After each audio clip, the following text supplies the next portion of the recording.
Jérusalem Plus, Jacques Benilouche, l'émission de littérature livresque, c'est tout de suite. Les roses de l'Ariana, de Albert Nakache, aux éditions Cheminement. Le dernier âge d'or pour les Juifs de Tunisie pourrait se situer entre les années 50 à 1962.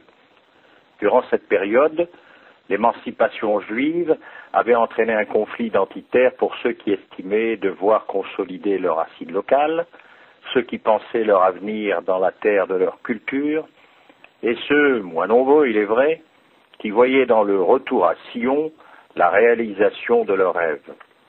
Peu de livres ont décrit cette période faste qui transpire dans les mots de ceux qui l'ont vécu en l'idéalisant aujourd'hui. Le temps a effacé les mauvais souvenirs et embelli les difficultés. Les témoins de cette époque vieillissent en même temps que leur mémoire, et leur disparition, malheureusement programmée, risque d'enfouir leur témoignage dans le vide collectif.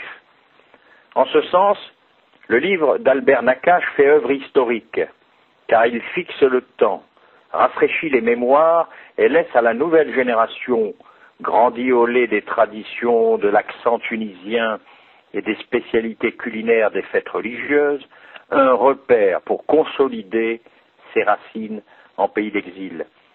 L'auteur prouve aussi que l'informatique mène à tout, même à l'ouverture d'une page historique par le jeu de la plume, en nous éclairant sur le judaïsme à travers le prisme d'une petite banlieue de Tunis. Il nous parle certes de sa vie personnelle, mais c'est l'histoire de tous les Juifs de Tunisie qui apparaît en filigrane, entre les lignes de son récit. L'histoire vécue par beaucoup d'autres de ses semblables et gravée dans leur mémoire de manière indélébile avait besoin d'une transcription sur papier pour servir de témoignage vivant pour les générations futures. Le rappel de certaines anecdotes tendrait à considérer les Juifs tunisiens comme des extraterrestres, tant l'histoire contée paraît aux antipodes de la vie occidentale.